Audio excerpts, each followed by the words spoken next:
Uma abençoada noite a todos, que a paz do nosso Mestre, Senhor Jesus, esteja junto com cada um de nós nesses momentos em que nós procuramos nos ligar com a espiritualidade maior, nossos mentores espirituais e anjos guardiães.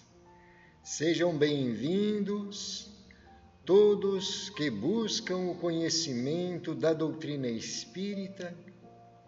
Você, querido irmão, você, querida irmã que nos acompanha em nossos estudos, sejam muito bem-vindos ao estudo sistematizado da doutrina espírita. Estamos felizes com as lições que temos aprendido, e aqui nós estamos na sede da Sociedade Espírita Allan Kardec. Estamos em um tema muito instigante. Vimos nas últimas lições a evolução do princípio inteligente. Hoje vamos ver sobre a natureza do espírito. E antes de começarmos o estudo, teremos uma mensagem de um novo livro que iniciaremos, Livro da Esperança.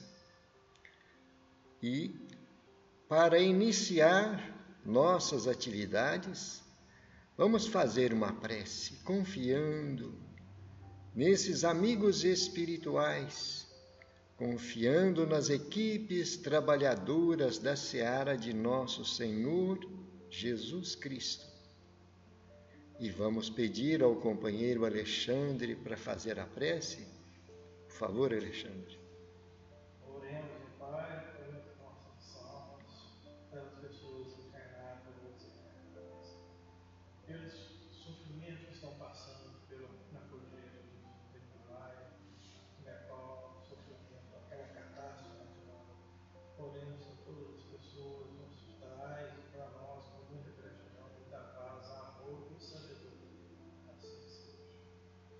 Assim seja, graças a Deus.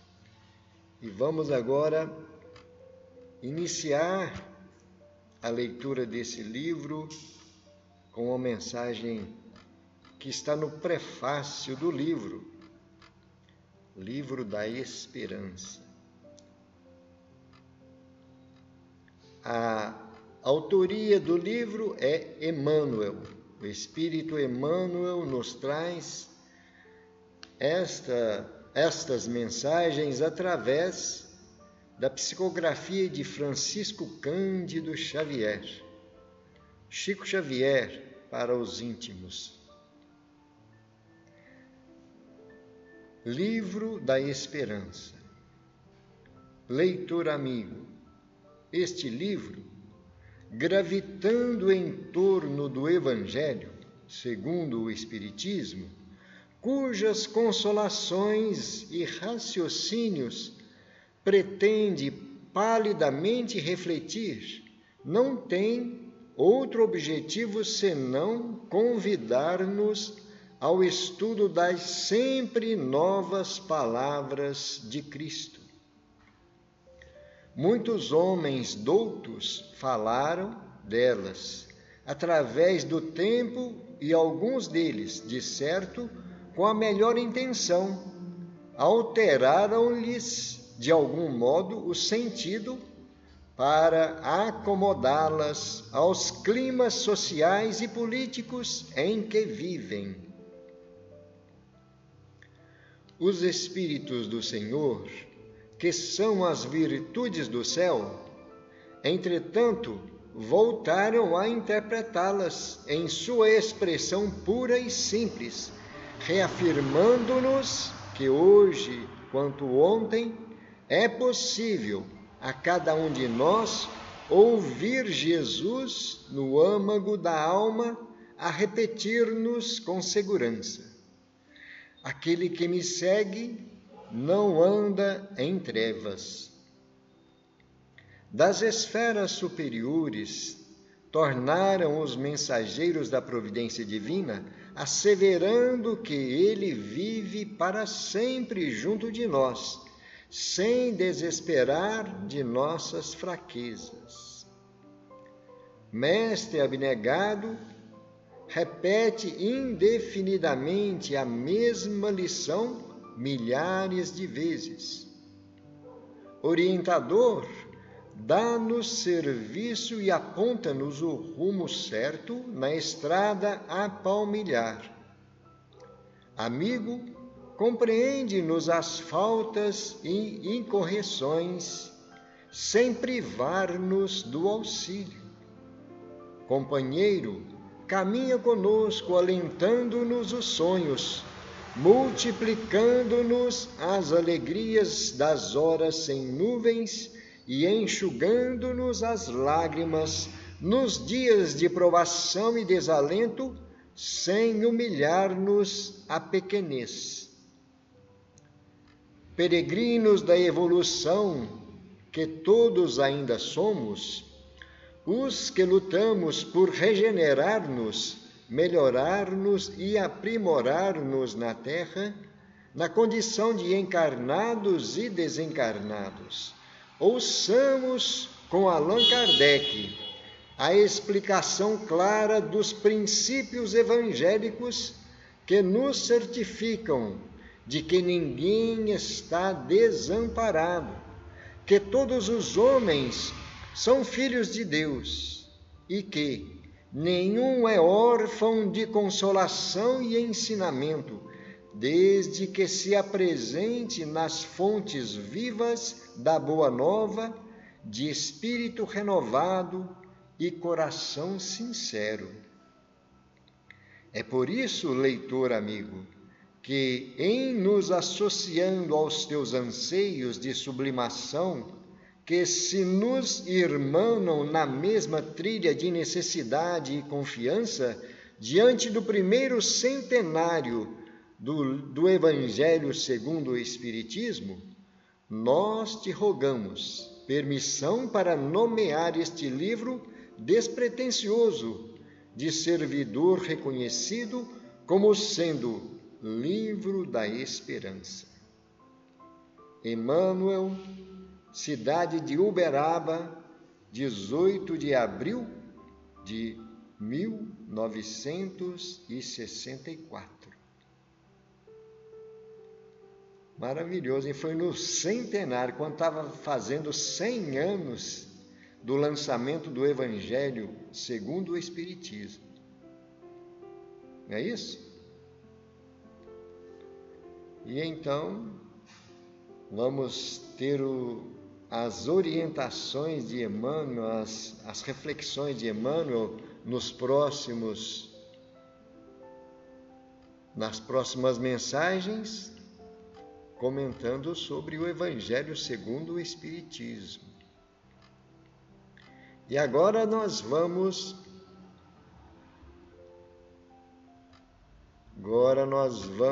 ao ESD, Estudo Sistematizado da Doutrina Espírita, Programa Fundamental, Tomo 1. Hoje, Natureza do Espírito.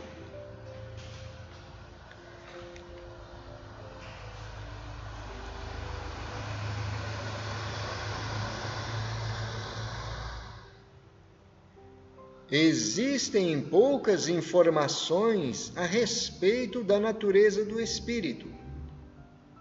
Dizem os espíritos superiores que o espírito, na sua condição de princípio inteligente e individualizado,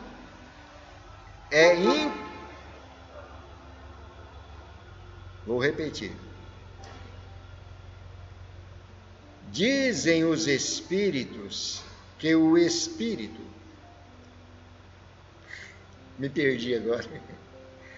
Dizem os espíritos superiores que o espírito, na sua condição de princípio inteligente individualizado, é incorpóreo, constituído de matéria quintessenciada, ainda sem analogia para nós. E então nós temos a referência do Livro dos Espíritos, que nós vamos ver que está na questão 82 do Livro dos Espíritos.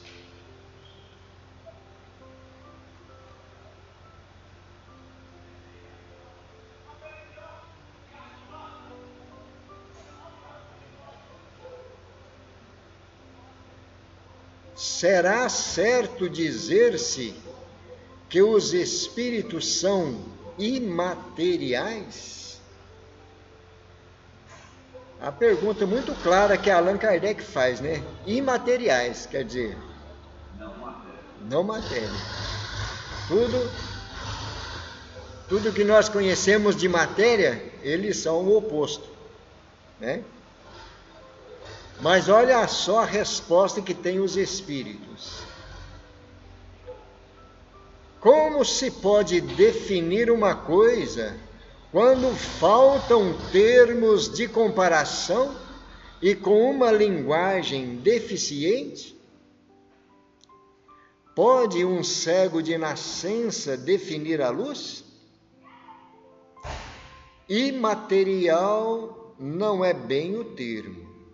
Incorpóreo seria mais exato, pois deves compreender que, sendo uma criação, o espírito há de ser alguma coisa. É a matéria quintessenciada, mas sem analogia para vós outros, e tão etérea, que escapa inteiramente ao alcance dos vossos sentidos.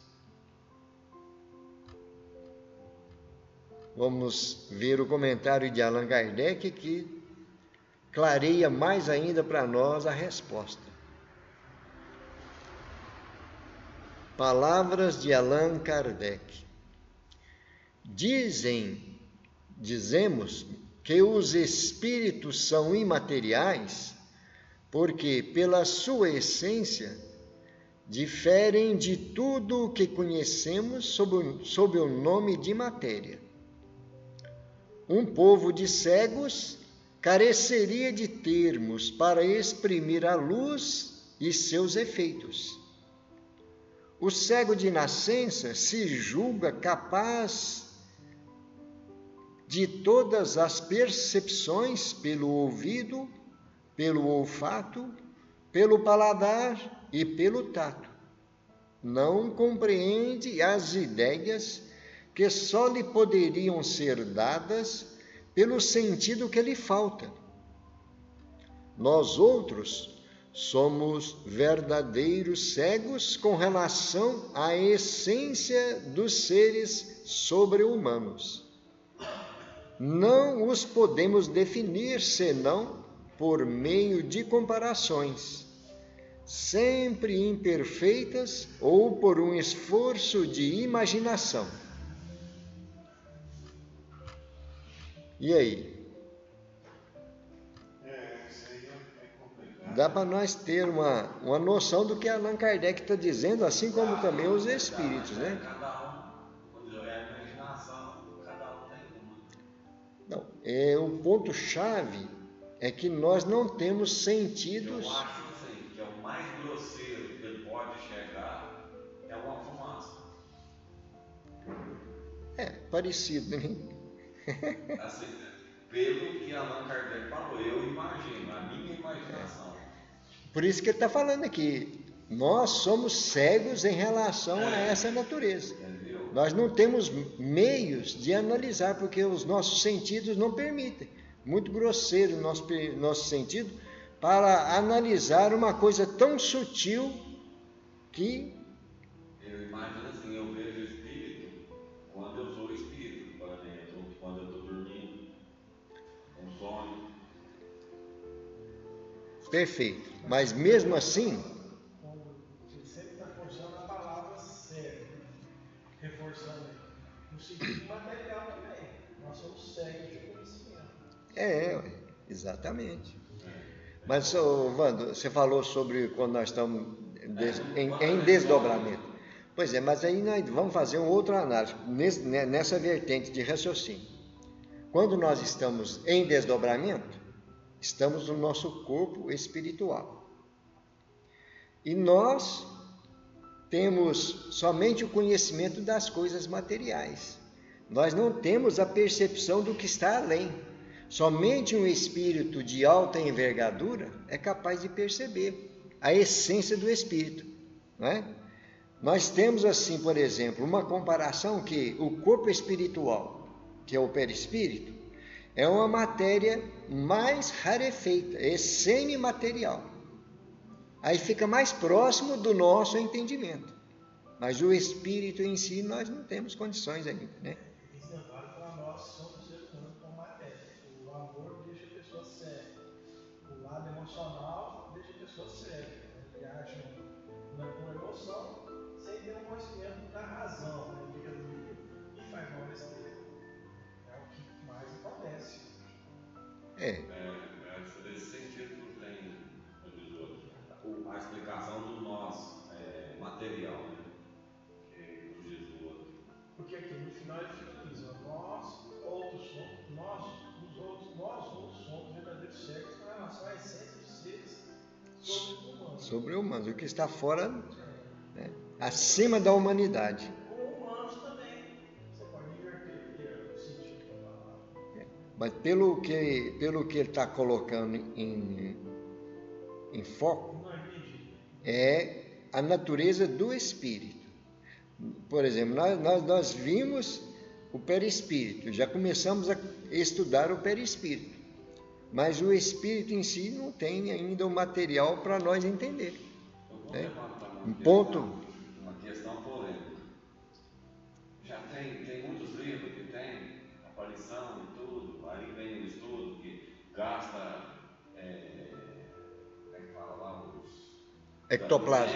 ectoplasma para materialização do espírito. Mas, do que eu conheço de espiritismo, que eu vejo, a maioria dos médiuns sente a sensação, sente. Agora, falar assim, não, tem um espírito que tem, é lógico, ao redor de nós tem 7, 10, depende, mas ver, pode sentir. Mas ver, sentir eu a acho que é presença. muito. Não, e eu sou igual São Tomé. Porque na época passada, no passado, quando começou a doutrina, tudo bem, precisava de alguma aparição para poder provar. Mas hoje em dia, gente, você está aqui quando a peça, qualquer pessoa, desde criança até o mais velho, quando a peça ele conversa, ele fala no mapa, Suzinho, e você sabe que não é Suzinho. Não, eu falo por mim, eu consigo ver isso. Eu cheguei em casa e vejo espírito. Não estou falando, estou me gabando, não. Estou contando um fato que acontece comigo. É complicado. É mais a clarividência, né? Vamos prosseguir com a leitura?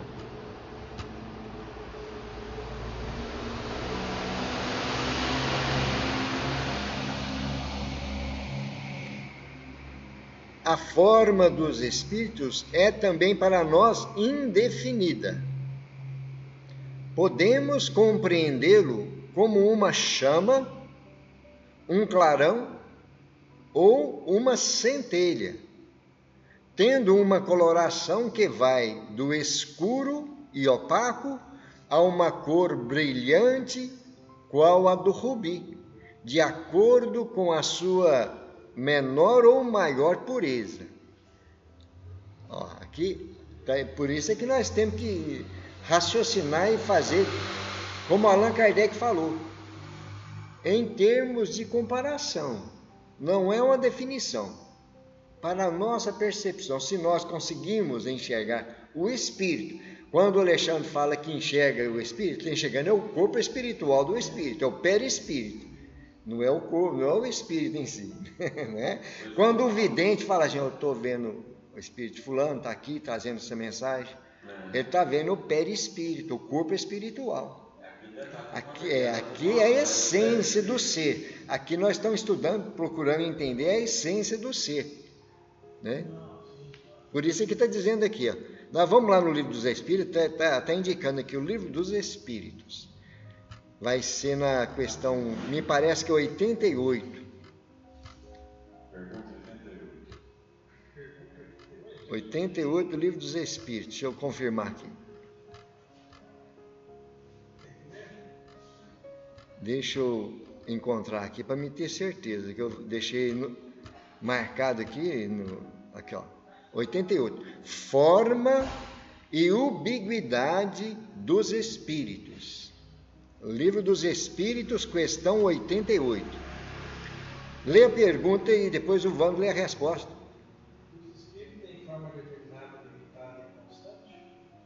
Vamos ver se nós entendemos a pergunta. Tem forma determinada. Será que o espírito tem forma determinada? Limitada? Como nós aqui, por exemplo. Nosso corpo tem uma limitação. Tem uma forma, tem como determinar, e é limitado. A questão é só essa. É assim a pergunta de Kardec. Ela é determinada, a forma deles? É limitada? Agora vamos ver a resposta. Quer ler, Wander? Para vós, não. Para nós, sim. O Espírito é, se quiserdes, uma chama, um clarão ou uma centelha etérea. Aqui eles estão fazendo termos de comparação para o nosso entendimento. Para nós não tem, não tem como nós fazer. Mas as aparições então, que já teve no passado, que tem tudo, tem até um livro que fala do não é cachimbo, eles falam outro nome. Isso. A tabaqueira. Isso. A tabaqueira. Isso é a formação que aparece, é a formação do perispírito. Então. O perispírito é que o espírito manifestante utiliza a sua condição perispiritual e associa com o elemento que o médium de materialização oferece para ele trazer. Tudo é a termos de perispírito. Eu li o livro, mas é complicado, porque gasta um monte de energia para poder ter essa formação que você consegue ver ele com a roupa que ele estava por último. Mas aí é justamente os elementos materiais. O ectoplasma do médium que ele oferece para que o espírito possa manipular esse elemento e fazer a materialização do objeto. Né? E assim na aparição também. É por isso que eu falo que essa forma, todo mundo tem uma noção. Eu acho que ninguém tem a resposta certa. Cada um tem a imaginação. A imaginação. Então, é o que Allan Kardec está dizendo. Mas aqui, o que os espíritos trazem para Allan Kardec. Se quiserdes, é o que eles podem colocar na nossa mente, que é o mais próximo que nós podemos entender, que nós temos condições de entender. Um clarão, uma luz, uma centelha. O que é uma centelha? Uma faísquinha. É igual Paulo Estevam, né? Aquela luz. Quando nós vemos um relâmpago de um raio, que é clarão, é mais ou menos aquilo ali para o nosso entendimento. Né? Etérea, centelha etérea, quer dizer, nós não conseguimos pegar. Mas eles não estão falando que é isso, só para nós ter um entendimento. Isso, com certeza. É complicado. É igual o livro do Paulo Estevam, que deu aquele clarão, aquela luz, que ele. Quando ele encontra com Jesus. Aquilo lá para mim é um espírito de verdade. O espírito mais puro que teve aqui no planeta Terra. Entendeu? É complicado. Exatamente. É muito interessante essa colocação que você fez.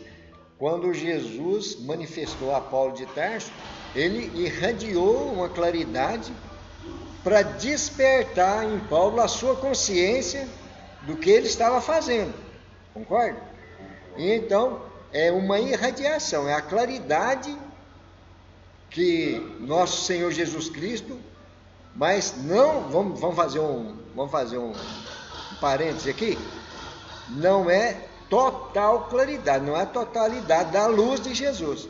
Pode ser somente uma luz mínima.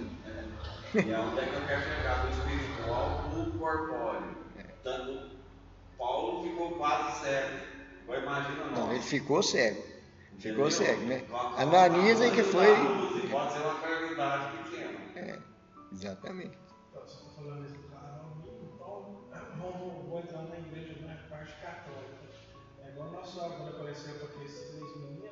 É um clarão, um espírito iluminado, né? A gente não pode, com o nosso entendimento, foi justamente manifestação perispiritual.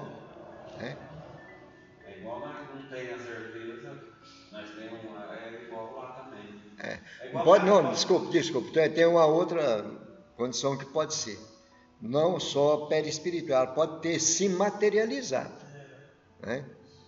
Utilizar, por exemplo, se algum deles tinha a mediunidade de materialização, ofereceu o material para materialização, ela se materializou para apresentar para os 3, que realmente foram os 3 que viram. Né?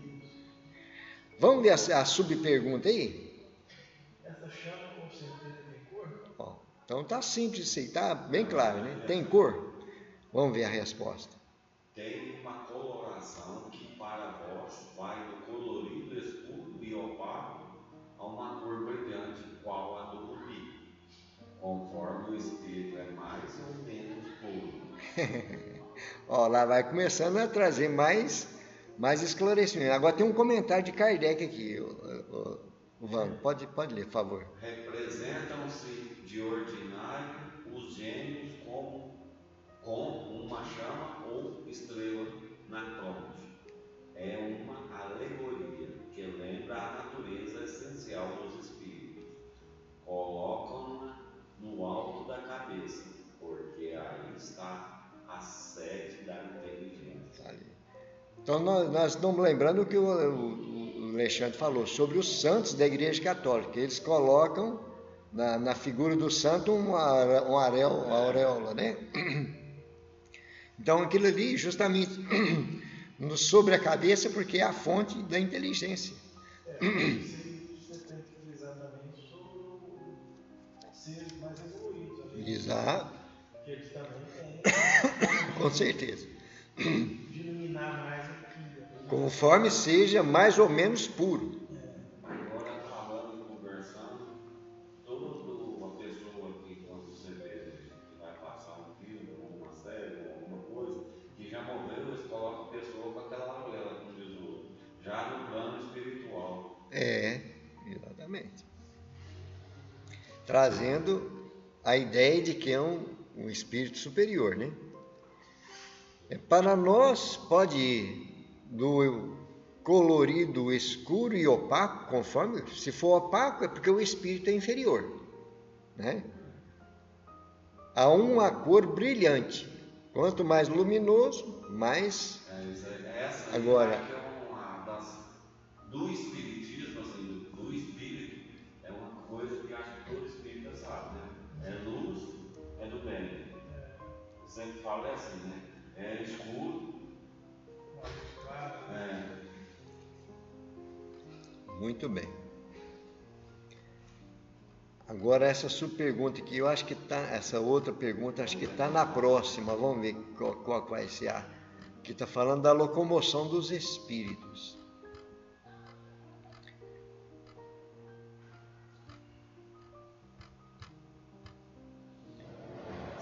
Em virtude da natureza, da sua natureza. Opa, desculpa, deixa eu. Estou esquecendo aqui, ué. Fica melhor para ler, né? Em virtude da sua natureza, o espírito pode transportar-se com a rapidez do pensamento, sem que a matéria mais densa lhe ofereça qualquer obstáculo. Seu poder de irradiação se amplia à medida que ele evolui, podendo assim projetar-se para diversos pontos ao mesmo tempo, sem se dividir, constituindo nisso o chamado dom de ubiquidade dos espíritos. Está complicando, hein, mano? Essa aí eu já vi vários livros que tem, que o espírito está ali, está lá, mas é complicado. É uma forma para a gente refletir bastante, porque André Luiz fala, por exemplo... Eu, por exemplo, agora encarnado, tem hora que vejo eu estou aqui agora, e vejo a cabeça está lá. Seria mais ou menos isso? No sentido espiritual, sim. Porque a resposta dos espíritos está nesse sentido. Você vai ver que a resposta está justamente do que você está falando aí. É um pensamento positivo. Você está pensando numa tragédia que aconteceu. Vai chegar o seu pensamento positivo lá. Exatamente. Chega a sua energia lá. Vamos ver o que está dizendo na questão 89. Quer ler a pergunta? O espírito gasta algum tempo para percorrer o espaço? Se eles gastam algum tempo, não fala sobre quilômetros por hora nem nada, é algum tempo, né? Agora a resposta, como é que é? Sim, mas fazem com a rapidez do pensamento. E nós já paramos para pensar o que é a rapidez do pensamento? Não dá nem para falar de tão rápido. Não dá para aproveitar. Vamos fazer uma comparação com a rapidez da luz, a velocidade da luz. Eu não lembro direitinho qual é precisamente, mas segundo o que a gente já ouviu falar, é em torno de 250 mil quilômetros por segundo, a velocidade da luz. E o pensamento é muito mais do que a velocidade da luz, a velocidade do pensamento. Então, olha aqui, a rapidez do pensamento que os espíritos se transportam. Tem uma subpergunta, vamos ver o que vai clarear mais. O pensamento não é a própria alma que se transporta? Aí o Allan Kardec trazendo para nosso conhecimento, porque eu imagino que Allan Kardec tinha noção dessa verdade, mas ele queria trazer para o nosso raciocínio. Faz algumas perguntas, parece óbvia, mas é para nós começar a desenvolver o nosso raciocínio. É o que eu falei na reunião passada. Kardec, que eu perguntei que ano que naquela época, eu acho que se ele fez essas perguntas é porque ele tinha um conhecimento. Sim, com certeza. Entendeu? Olha para você ver. E nós hoje tentando entender o conhecimento dele que já está quase 200 anos ou mais para trás. Então, assim, a pergunta dele, porque muitas vezes a pessoa imagina que o pensamento é que é a alma. Verdade. O pensamento não é a própria alma que se transporta? Então vamos ver a resposta. Quando o pensamento está em alguma parte, a alma também aí está, pois que é a alma quem pensa. O pensamento é um atributo. Ei, gente, é bom demais, né? Olha, gente, da pergunta que parecia que era óbvia, nós estamos começando a tecer um entendimento mais aprofundado. Por isso que diz o outro pensamento fértil é o pior pecador, então. Então, o nosso pensamento é atributo da alma. É um atributo. Não é a própria alma. A inteligência é um atributo nosso. Não é? E então, quando a gente vê falar assim, inteligências desencarnadas, André Luiz usa de vez em quando essa expressão, inteligências desencarnadas, é uma forma de expressar para determinar que existem vários espíritos fazendo algum tipo de ação, né? Então, é mais ou menos nesse sentido. O pensamento é um atributo. Então, quando nós pensamos, você falou, Alexandre, sobre vibrar para aquelas onde está tendo aquela catástrofe, o nosso pensamento está lá, o nosso espírito está projetando a energia para lá. E quando é desencarnado, quando é desencarnado é com muito mais precisão ainda, que não tem o embaraço da matéria. Né? E dependendo também da forma como você se doeu, sim, tudo. você consegue se transportar para sim. para tentar ajudar. Exatamente. Então vamos continuar a leitura. A alma pensa, o corpo processa.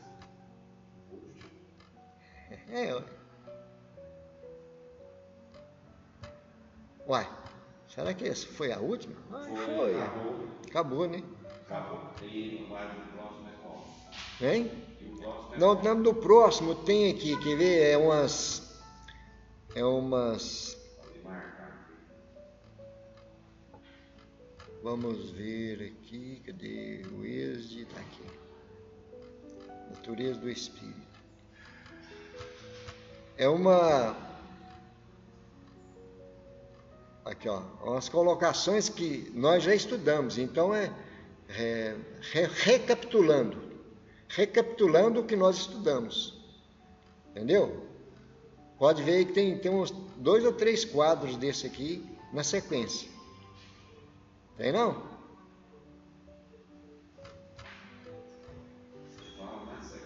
Na sequência para frente aí, depois das referências.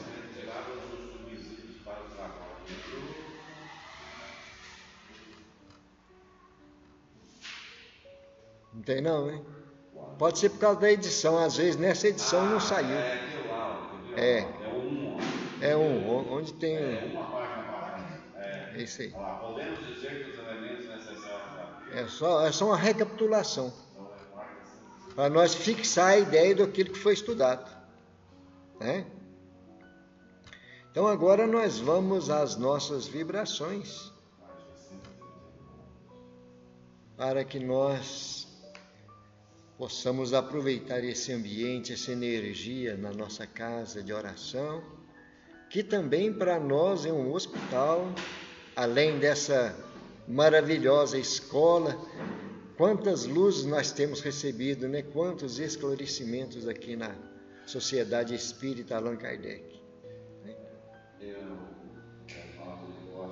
estava falando antes do estudo, vou repetir, que se não fosse essas luzes, eu frequento segunda, terça, quarta, quinta, na sexta tem culto do lar em casa, no sábado eu vou no ABC fazer campanha, e tem hora que às vezes a gente arruma dificuldades. Agora já pensou? Fora da caridade não há salvação. Exatamente. Acho que a questão maior é a disciplina, né? Faz parte do contexto. Faz parte do contexto nós ter disciplina para nós poder sair do nosso eu, sair do nosso mundinho, né? E praticar o amor em ação, que é a caridade. Sair dentro da caixinha de fósforo, sair com o mundo externo, né? Então agora nós vamos elevar nossos pensamentos a Deus, nosso Pai, e a Jesus, nosso Mestre Divino.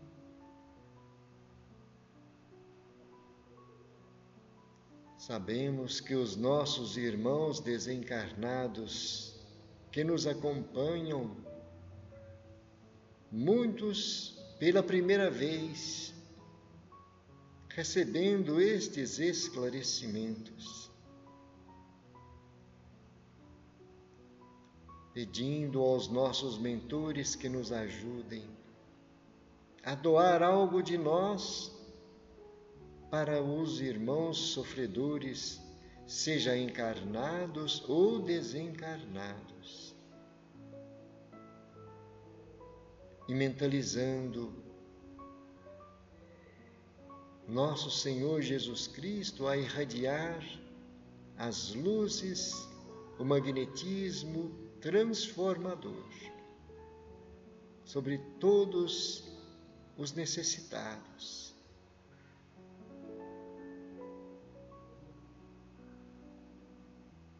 Vamos envolver em nossos pensamentos os que estão hospitalizados,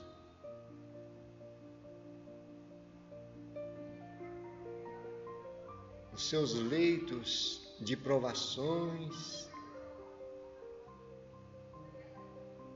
mentalizando as equipes das esferas superiores, envolvendo tanto os irmãos em tratamento, como também as equipes de médicos, de enfermeiros, com essas energias sublimes do amor e da caridade.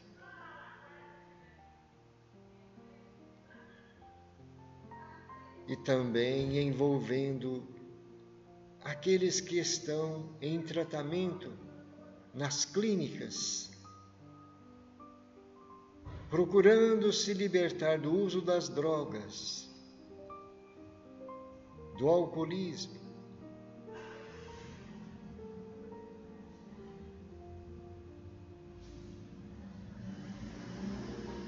Vamos mentalizar aqueles irmãos que se encontram em seus lares, acamados. Muitos desenganados pela ciência humana, mas confiantes na providência divina, nos recursos que o nosso Pai amantíssimo envia, e o médico das almas, nosso Mestre Senhor Jesus, oferece a todo aquele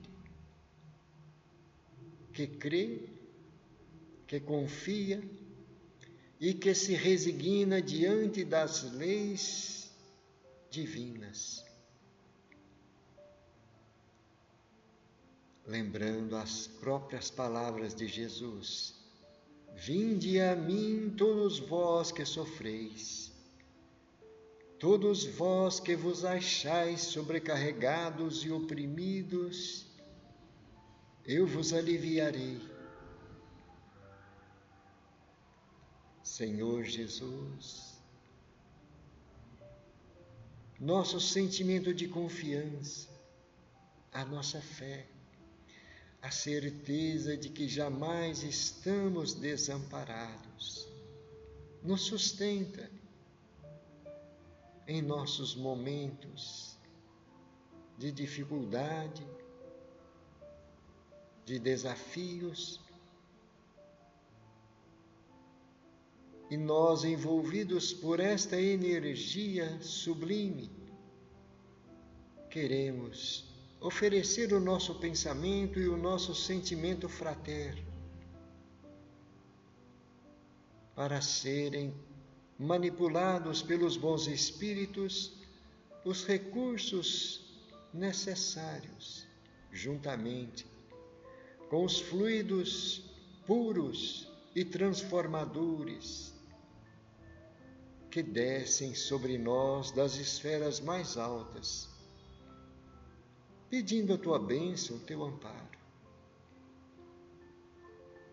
O conforto para esses irmãos, que eles possam se renovar na esperança, na confiança, na fé,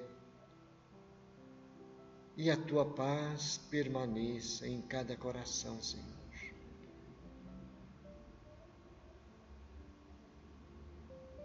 Divino amigo, nós queremos te pedir pelos nossos entes queridos, encarnados nossos entes amados que estão na pátria espiritual, teu amparo, a tua proteção e a nossa gratidão a todos eles por aquilo que nós temos hoje ao nosso alcance, o que a providência divina, o que o amor do nosso Pai nos permite. Obrigado, Senhor, pela tua presença, pela companhia dos bons espíritos, pedindo que nos conceda novas oportunidades de aprendizado, com esta harmonia, com esta paz que nos envolve. Assim seja. Obrigado, Senhor Jesus. Graças a Deus e louvado seja Deus.